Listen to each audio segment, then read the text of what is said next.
நாங்கள் எல்லாருமே ஒரு கனவோடு தான் ஓடிட்டு இருக்கோம், ஏதாவது ஒரு நல்லது பண்ணிடணும்னு.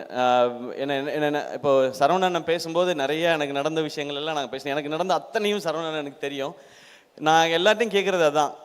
நான் ஒரு ஆசையோடு வந்திருக்கேன். எனக்கு இவ்வளோ பேருக்கு கிடைக்காத ஒரு வாய்ப்பு எனக்கு கிடைச்சிருக்கு.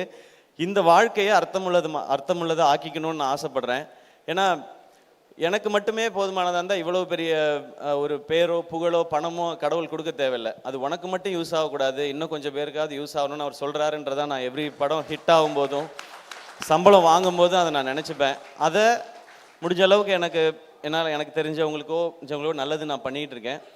இதை படத்துலையும் என் இண்டஸ்ட்ரிக்கு எனக்கு இந்த இடத்த கொடுத்த இண்டஸ்ட்ரிக்கு நான் திருப்பி ஏதாவது கொடுக்கணும்னு நினைக்கிறது தான் இந்த மாதிரி படங்கள் பண்ணுறது. ஸோ நான் இதை தான் பண்ணணும்னு நினைக்கிறேன். நான் இங்கே யாருக்கும் போட்டியாவோ யாரையும் தாண்டி போகவோ யாரையும் அட்டாக் பண்ணவோ காலி பண்ணவோ அதுக்கு நான் வரல. எனக்கு கிடைச்சிருக்க இந்த வாழ்க்கையும் வாய்ப்பையும் ஒழுங்காக பயன்படுத்திக்கணும்னு நினைக்கிறேன்.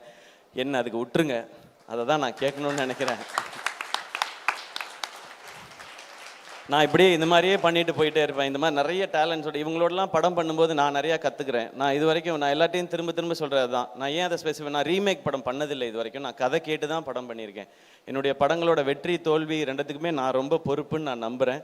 ஒவ்வொரு படம் கதை கேட்குறதுக்கும் அதை சினிமாவாக மாற்றுறதுலேயே நான் ஒவ்வொரு விஷயங்கள் கற்றுக்கிட்டே இருக்கேன். எனக்கு நிறையா ஃப்ளாஸ் இருக்குது, மைனஸ் இருக்குது, அதெல்லாம் ப்ளஸ்ஸாக மாற்றிக்கிறதுக்கு முயற்சி பண்ணிகிட்டே இருக்கேன். அதில் இந்த ப்ரொடக்ஷனில் பண்ணுற படங்களும் எனக்கு உதவிக்கிட்டே இருக்குது. இதை நான் தொடர்ந்து பண்ணணும்னு நினைக்கிறேன். அதுக்கு மக்கள் எப்போவுமே எனக்கு சப்போர்ட்டாக இருந்துகிட்டே இருக்கிறாங்க. ஆரம்பத்துலேருந்து எங்கேயோ இருந்த என்னையை கொண்டு வந்து திருச்சியிலேருந்து வந்தவனை கொண்டு வந்து இங்கே கொண்டு வந்து விட்டாங்க. இண்டஸ்ட்ரியில் இருக்கிற சிலர் மட்டும்தான் அதுக்கு ஏதாவது ஒரு தடைகள் போட்டுகிட்டே இருக்காங்க.